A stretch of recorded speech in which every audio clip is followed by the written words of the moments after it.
Hi, this is Chatterboxing. I'm Sean, and this is a reaction video, I suppose, to the news that Kell Brook has confirmed that Errol Spence will be his next opponent. Great news. This is a fight I definitely wanted to see. Very glad that Kell Brook's going to take on this challenge. I made a video about a month ago, I suppose, saying that I wanted to see this situation addressed by him. I wanted to hear him say something about it, not because I thought he didn't want to take the fight or that he wasn't up for the fight, just because there was so much out there, so much of a narrative that Kell Brook was ducking Errol Spence, and he didn't want to fight him, and pretty disrespectful stuff, like a lot of it out there. So I was just wanting him to shut people up, basically. So he's done that, hopefully. So yeah, I'm very happy about it. In terms of the actual fight itself, I think it's a very, very good fight. It's a very tough challenge for both of them.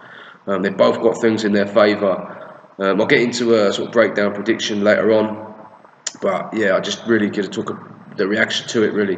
I think that although this is a mandatory challenge, so I don't want to get too carried away, it is still a very good challenge that Kell Brook's taken on. I think he deserves a lot of respect because he's gone up 2 weight divisions to fight Gennady Golovkin. People were saying, "Oh, he's only doing that to like duck Errol Spence." Errol Spence, as far as I know, wasn't even the mandatory back then. Now, I don't have a problem with people having theories about stuff. Now, I can say that I think, I think Lennox Lewis became heavyweight champion because he was too scared to be a postman, for example. If I want, I can say that. But what I don't like is people saying, this is a fact, and I'm speaking as if they're inside someone's head and they know exactly what people are thinking. So that annoys me, that kind of stuff, saying that, oh, he only did that for this. If you think that, fair enough, but don't try and talk about it as if it's a fact. Say he went up there only to earn money. Well, I definitely think that's a factor, but it's not one-dimensional. If you look at his performance in that fight, it certainly didn't look to me like he went in there to lie down. Now, yeah, I'm not saying, oh, he exposed Golovkin, because he didn't. He was quicker, he's very skillful, he's got good footwork, he's got fast hands. More skillful, really, than anyone Golovkin has fought, and quicker as well, because of the natural, he's a bit smaller.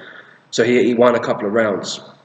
So it didn't really do him that much good. You win a few rounds in a fight you get stopped in.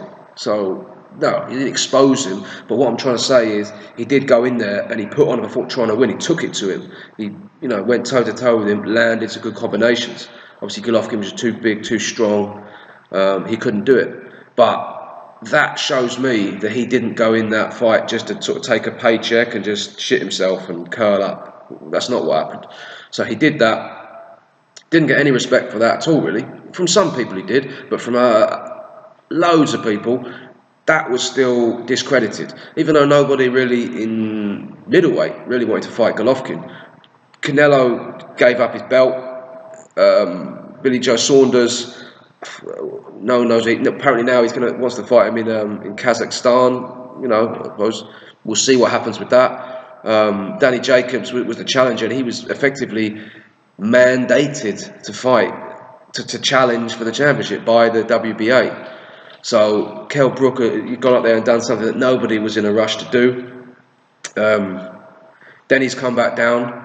And if he wanted to avoid Errol Spence, he would have just said, right, I'm going to give up my belt and I'm going to go out to 154. Nobody really would have batted an eyelid because of the way he looked there, the way he, how he made that weight. He was weighing, like, I'm not sure what it was, but it's very heavy. People said to come all the way back down now. He's getting older. He could have done it, but he didn't. He said he's going to stay there, said he's going to keep his belt, and people are still saying, oh, he's trying to duck Errol Spence, which is, contradicted by all the evidence, but that's what people were saying.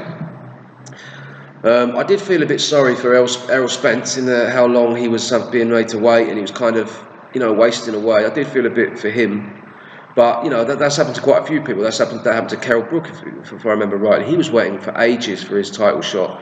This is nothing really new. I think Kell Brook, probably when he did come back down, obviously wanted to fight Amir Khan or Manny Pacquiao because they were much bigger fights for much more money. Amir Khan obviously more money, but he wanted to fight Amir Khan as well. Manny Pacquiao as well is obviously much more money in it. So that's pretty obvious that someone would want to do that instead of fight Errol Spence. But he always said that if he couldn't get it, he wasn't going to give up the belt. So one thing as well, which is just I didn't realise, I saw Manny Pacquiao tweet yesterday, like asking who he should fight. I assumed that the Jeff Horn fight was done and dusted. So yeah, so maybe that had something to do with it. Maybe they were trying to fight. Anyway, personally, I'm glad that the Errol Spence fight has been made. I think it's probably the toughest fight. I think it's a really tough fight. I think Errol Spence has got a lot of momentum. He's a hard puncher. He's a southpaw. He's very hungry. He's just a very, very aggressive, hard punching, big welterweight with everything to prove, trying to make a name for himself. So he's a very, very tough opponent. Obviously much tougher than Amir Khan, and in my opinion, tougher than Manny Pacquiao at this stage. This is what I like. When I said in the video that my other video that Kell Brook was in this position, which is quite different. You go from fight Gennady Golovkin, you get like a serious injury, and then you come down, and your next opponent has to be someone like Errol Spence. Now, I said in that video, and I stand by it. In life, things don't always go how you plan, and you can't really just sort of script and sort of pick your way around and want to do everything the easy way. So you can, but as boxing fans, what do we respect? What do we celebrate?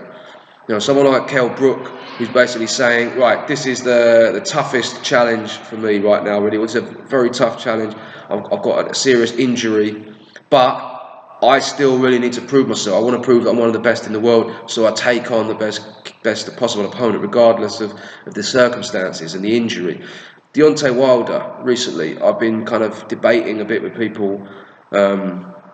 He had an opportunity after this, I don't know his name, the Polish bloke pulled out or got tested or failed a drugs test.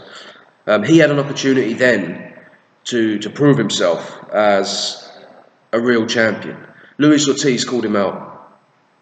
He chose not to do that. Not only did he choose not to do it, but he chose not to do it in an obviously fake way. He said, "Oh no, he's not sort of passed a drugs test, and it's because of that." Because he's worried about him not. I mean, he'd be tested for the fight, and he's been tested regularly since then. I mean, since it happened before.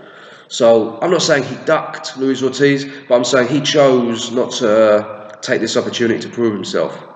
When you've got his main rivals in the division, like Anthony Joshua taking on Vladimir Klitschko after how many fights? So that's something I don't respect that as a boxing fan. It's not me saying, oh, he ducked Ortiz. He didn't he's not interested in proving himself as the best, in my opinion. That's what it looks like to me. Kell Brook has basically said, I'm a champion, I'm not giving up my belt, I'm going to take on this challenge, even if it's really, really tough. I'm coming back from it. You've got this serious eye socket. He's a southpaw, he's aggressive, hard puncher. He could have said, oh, well, I've got an injury, so I'm going to have to fight someone else. He didn't. He'd come back to fight Errol Spence. And, hopefully he gets the respect he deserves for that from, a lot of people who've been talking down about him, saying that he's going to duck Errol Spence, that he's a coward, he's this and he's that. So if you look at what he's done in his last two fights, I think the evidence proves the opposite. So yeah, I'll make a prediction about the fight a bit closer. But yeah, great news. So yeah, tell me what you lot think about this in the comment section. Thanks for watching.